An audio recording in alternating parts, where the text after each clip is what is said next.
Hi friends, Nishad പടിഞ്ഞാറ്റുമുറയാണ്. പുതിയ വീഡിയോയിലേക്ക് നിങ്ങൾക്ക് ഏവർക്കും സ്വാഗതം. കഴിഞ്ഞ വീഡിയോയിൽ നമ്മൾ ചെറുവണ്ണൂർ ഫ്ലൈ ഓവറിൻ്റെ വർക്ക് കണ്ടു കഴിഞ്ഞു. കോഴിക്കോട് ജില്ലയിൽ വന്ന് ഇനി കോഴിക്കോട് ജില്ലയിലെ മറ്റൊരു വികസനമാണ് നമ്മൾ കാണാൻ പോകുന്നത്. ഏകദേശം 40 വർഷങ്ങളായിട്ട് ജനങ്ങൾ കാത്തിരിക്കുന്ന ഒരു വികസനമാണ്. പുതിയ പാലത്ത് പുതിയ വലിയ പാലത്തിൻ്റെ പണികൾ നടന്നുകൊണ്ടിരിക്കുകയാണ്. ഇതും കിഫ്ബി ഫണ്ട് ഉപയോഗിച്ചിട്ട് KRFBിൻ്റെ മേൽനോട്ടത്തിലാണ് PMR കൺസ്ട്രക്ഷനാണ് വർക്ക് എടുക്കുന്നത്. അതുപോലെ തന്നെ ഈ പാലത്തിന്റെ പ്രത്യേകത എന്ന് വെച്ച് കഴിഞ്ഞാൽ ഇത് ബോസ്ട്രിങ് ആർച്ച് രീതിയിലാണ് ഈ പാലം നിർമ്മിക്കുന്നത്. ഇപ്പൊ കേരളത്തിലെ ഒട്ടുമിക്ക പാലങ്ങളും ഒരേ ഡിസൈൻ തന്നെയാണ്, ബോസ്ട്രിങ് ആർച്ച്. അപ്പൊ അതെന്താണ് നമുക്ക് നേരോടെ പോയി കാണും ചെയ്യാം. അതുപോലെ തന്നെ ഇത് പാലത്തിനോട് അനുബന്ധിച്ചുള്ള അപ്രോച്ച് റോഡിന്റെ വർക്കാണ് നടന്നുകൊണ്ടിരിക്കുന്നത്. രണ്ട് ഭാഗത്തും ഡ്രൈനേജിന്റെ വർക്ക് നടക്കുന്നുണ്ട്. ഇവിടെയൊക്കെ കാസ്റ്റ് ചെയ്തുകൊണ്ടിരിക്കുകയാണ്. അതുപോലെ തന്നെ മുകൾ ഭാഗത്ത് സ്ലാബൊക്കെ ഇടുന്നുണ്ട് കേട്ടോ. ഇനി ഇവിടെയൊക്കെ മണ്ണിട്ട് ഉയർത്തിയിട്ടാണ് ഈ റോഡ് കടന്നു പോകുന്നത്. അപ്പൊ ഇതിനു മുമ്പ് നമ്മൾ ചെറുവണ്ണൂർ ഫ്ലൈ ഓവറിന്റെ വർക്ക് കണ്ടത് ഊരാളുങ്കലാണ് എടുത്തിരിക്കുന്നത്. അതും KRFBിന്റെ മേൽനോട്ടത്തിലാണ്. ഈ പാലവും KRFBിന്റെ മേൽനോട്ടത്തിൽ തന്നെയാണ് നടക്കുന്നത്. അപ്പൊ ഇതെങ്ങനെയാ ചെയ്യുന്നത്? നമ്മൾ മാങ്കാവിൽ നിന്നും നേരെ നമ്മൾ കോഴിക്കോട് പോകുമ്പോഴാണ് ഈ പുതിയ പാലത്തേക്കുള്ള റോഡ് ഇട്ടോ. അതിൽ കൂടെ നേരെ വന്നു കഴിഞ്ഞാൽ അപ്പൊ ഇതാണ് പാലം. പാലത്തിനോടനുബന്ധിച്ചുള്ള അപ്രോച്ച് റോഡിന്റെ വർക്ക് ഇവിടെ നടന്നുകൊണ്ടിരിക്കുകയാണ്. രണ്ട് ഭാഗത്തും കോൺക്രീറ്റ് വാളല്ല പണിതുകൊണ്ടിരിക്കുന്നത്. ഇവിടെ ഗ്യാബിയോൺ വാളാണ് നിർമ്മിക്കുന്നത്. ഇനി ഗ്യാബിയോൺ വാൾ എന്താന്നുള്ളത്, ഈ മെഷ് ഉണ്ടല്ലോ, മെഷ് കൊണ്ട് ഒരു ബോക്സ് രീതിയിൽ നിർമ്മിച്ചിട്ട് അതിൻ്റെ ഉള്ളിൽ കരിങ്കല്ലിട്ട് നിറയ്ക്കുകയാണ്. അങ്ങനെ 2ഉം 3ഉം ലെയർ ആയിട്ട് പണിയുന്നുണ്ട് കേട്ടോ. ഇപ്പൊ എന്തായാലും ഇവിടെ ഗ്യാബിയോൺ വാൾ നിർമ്മാണം നടന്നുകൊണ്ടിരിക്കുകയാണ്. ഇനി ഇതിനുള്ളിലാണ് പൂർണ്ണമായിട്ട് അപ്രോച്ച് റോഡിന് വേണ്ടിയിട്ട് മണ്ണിട്ട് പൊന്തിക്കുക കേട്ടോ.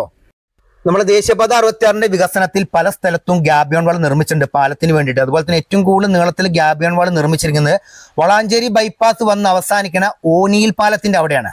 ഇവിടെ പണ്ടൊരു പാലം ഉണ്ടായിരുന്നു, വെറും 5 അടി മാത്രം വീതി ഇരുന്ന പാലം ഉണ്ടായിരുന്നു കേട്ടോ. അതിൽ കൂടെ ആയിരുന്നു രണ്ട് ഭാഗത്തേക്കും ജനങ്ങൾ നടന്നു പോയിരുന്നതും. പിന്നെ അതുപോലെ തന്നെ അതിൻ്റെ ഉള്ളിൽ കൂടെ സൈക്കിള്, ബൈക്കൊക്കെ പോയിരുന്നു. അപ്പൊ ആ ബുദ്ധിമുട്ട് നിങ്ങളൊന്ന് ആലോചിച്ച് നോക്കിയേ. അതിന് പകരമായിട്ടാണ് ഇവിടെ ഒരു കിടിലൻ 2 വരി പാലം വരുന്നത്. അതുപോലെ തന്നെ രണ്ട് ഭാഗത്തും നടപ്പാതകളുമുണ്ട്.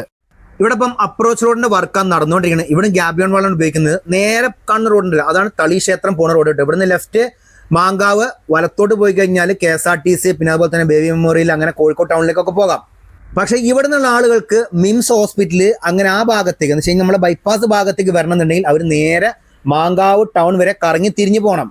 അപ്പം മാങ്കാവിനെ കുറിച്ച് പ്രത്യേകിച്ച് എടുത്ത് പറയേണ്ടെന്ന് കാര്യമൊന്നുമില്ല. ആ ഭാഗത്തൂടെ സഞ്ചരിക്കുന്ന എല്ലാവർക്കും അറിയുന്ന കാര്യം തന്നെയാണ്. ഏറ്റവും വലിയ ഗതാഗതക്കുരുക്ക് അനുഭവിക്കുന്ന ഒരു സ്ഥലം കൂടിയാണ് മാങ്കാവ് ജംഗ്ഷൻ എന്നുള്ളത്.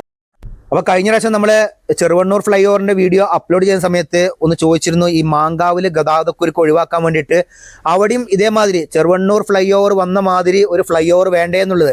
അതിനെല്ലാവരും സപ്പോർട്ട് ചെയ്യാണ് ചെയ്തിരിക്കുന്നത്. ഭാവിയിൽ അവിടെ മിക്കവാറും ഒരു ഫ്ലൈ ഓവർ വരുന്നതായിരിക്കും കേട്ടോ.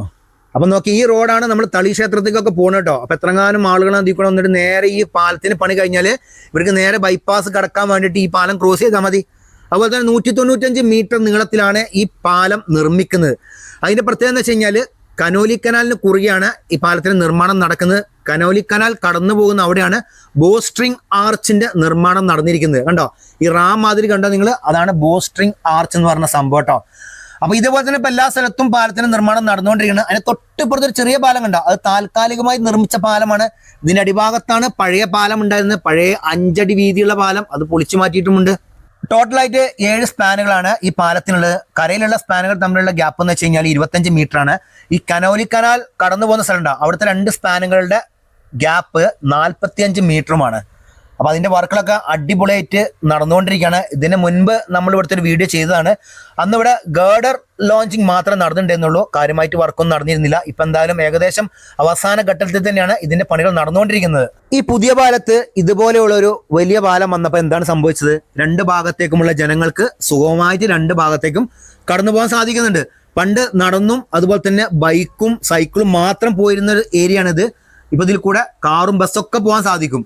അപ്പൊ അതാണ് ഞാൻ പറഞ്ഞ, പല സ്ഥലത്തും ഇതേമാതിരിയുള്ള പാലങ്ങൾ വരുമ്പോഴാണ് പല സ്ഥലങ്ങളും തമ്മിലുള്ള ദൂരം കുറയുന്നത്. ജനങ്ങൾക്ക് 2 ഭാഗത്തേക്കും വളരെ സുഖമായിട്ട് സഞ്ചരിക്കാൻ സാധിക്കും. ചില സ്ഥലത്തൊക്കെ ഏകദേശം 10 കിലോമീറ്ററോളം കറങ്ങിപ്പോകേണ്ട സ്ഥലങ്ങളൊക്കെ ഉണ്ട്. അവിടെയൊക്കെ പാലത്തിന്റെ നിർമ്മാണം കഴിഞ്ഞുകൊണ്ടിരിക്കുന്നുണ്ട്. അപ്പൊ ഇതാണ് ബോസ്ട്രിങ് ആർച്ച് എന്ന് പറഞ്ഞ സംഭവം കേട്ടോ. കനോലി കനാലിന്റെ കുറുകെ വന്ന ഭാഗത്താണ് നിർമ്മാണം നടത്തിയിരിക്കുന്നത്. 2 ഭാഗത്തും നടപ്പാതയുണ്ട്. കൈവരികളുടെ പണികൾ പൂർത്തീകരിച്ചുകൊണ്ടിരിക്കുകയാണ്. പിന്നെ ഇവിടെ പഴയ പാലം പൊളിച്ചിട്ടാണല്ലോ പുതിയ പാലം പണിതിരിക്കുന്നത്. അപ്പൊ ജനങ്ങൾക്ക് 2 ഭാഗത്തേക്കും കടന്നു പോകാൻ വേണ്ടിയിട്ട് ഇവിടെ ചെറിയൊരു മരപ്പാലത്തിന്റെ പണി പൂർത്തീകരിച്ചിട്ട് അതിൽ കൂടെയാണ് ജനങ്ങൾ കടന്നു പോകുന്നുണ്ടോ. പക്ഷെ ഇവിടുത്തെ ഒരു സംഭവം എന്ന് പറയുമ്പോൾ നല്ല അടിപൊളി വൈബാണ് ഈ ഭാഗത്ത്. കണ്ടൽക്കാടിന്റെ ഇടയിൽ കൂടെ ഇങ്ങനെ പോകുന്ന മാതിരിയാണ് ഈ ചെറിയ മരപ്പാലം പണിതിരിക്കുന്നത് കേട്ടോ. ഇവിടെ നോക്കി കഴിഞ്ഞാലേ പുതിയ പാലത്തിന്റെ അടിഭാഗത്തുള്ള പഴയ പാലത്തിന്റെ ബാക്കി ഭാഗങ്ങൾ കാണാട്ടോ. നോക്കിയാൽ നിങ്ങൾ അടിഭാഗത്ത് കണ്ട നിങ്ങൾ അതാണ് പഴയ പാലട്ടോ. അപ്പൊ ആ പാലം പൊളിച്ചിട്ടാണ് പുതിയ പാലത്തിന്റെ നിർമ്മാണം നടന്നിരിക്കുന്നത്. ഏകദേശം പണികളൊക്കെ അവസാന ഘട്ടത്തിൽ തന്നെ നമുക്ക് പറയാൻ സാധിക്കുന്നതാണ്. എൻ്റെ ഒരു അഭിപ്രായത്തിൽ എങ്ങനെ വന്നാലും 2026 പകുതിയോടുകൂടി ഇതിന്റെ പണികൾ പൂർത്തിയായിട്ട് ഗതാഗതത്തിന് തുറന്നു കൊടുക്കാൻ സാധിക്കും തോന്നുന്നുണ്ട്. ഇതേമാതിരി വേഗതയിൽ പണികൾ മുന്നോട്ട് പോവുകയാണെങ്കിൽ കേരളത്തില് ഒരു ചരിത്രം സൃഷ്ടിക്കാൻ പോകുന്ന ഒരു പാലം കൂടിയുണ്ട്, പെരുമ്പളം പാലം. പെരുമ്പളം ദ്വീപ് നിവാസികളുടെ സ്വപ്നമാണ് ഒരു പാലം എന്നുള്ളത്. അത് കേരളത്തിൽ യാഥാർത്ഥ്യമായി കൊണ്ടിരിക്കുകയാണ്. പെരുമ്പളം എന്ന് പറഞ്ഞ സ്ഥലം ആലപ്പുഴ ജില്ലയിലെ ഒരു ദ്വീപാട്ടോ. അപ്പോൾ അവിടുത്തെ ജനങ്ങൾക്ക് രാത്രി കഴിഞ്ഞാൽ അവരെ ദ്വീപിൽ നിന്ന് പുറത്തേക്കൊന്നും വരാൻ പറ്റൂല. അപ്പോൾ അതുപോലെ തന്നെ ഇപ്പോൾ ഏകദേശം അരൂർ തുറവൂർ ഭാഗത്തുള്ള ആളുകൾക്കൊന്നും നേരെ പെരുമ്പളം പാലത്തേക്ക് രാത്രി ഒന്നും പോകാൻ പറ്റില്ല. അപ്പോൾ അതിനൊക്കെ ബദലായിട്ട് ഒരു പാലത്തിന്റെ നിർമ്മാണം പൂർത്തീകരിച്ചുകൊണ്ടിരിക്കുകയാണ്. അതും കിഫ്ബി ഫണ്ടാണ്. KRFBന്റെ മേൽനോട്ടത്തിൽ ഊരാളുങ്ങൾ തന്നെയാണ് വർക്ക് എടുത്തിരിക്കുന്നത്. അപ്പോൾ ഇതൊക്കെയാണ് പുതിയ പാലത്ത് വരുന്ന വലിയ പുതിയ പാലത്തിന്റെ വിശേഷങ്ങൾ. ഈ വീഡിയോ നിങ്ങൾക്ക് ഇഷ്ടപ്പെട്ട നിങ്ങൾ മറ്റുള്ളവർക്ക് മാക്സിമം ഷെയർ ചെയ്ത് കൊടുക്കുക, ലൈക്ക് ചെയ്യുക, കമന്റ് എഴുതാൻ മറക്കരുത്. അപ്പോൾ പുതിയൊരു പുത്തൻ വീഡിയോ ആയിട്ട് വരുന്നവരെ നിങ്ങളോട് എല്ലാവരോടും ബൈ.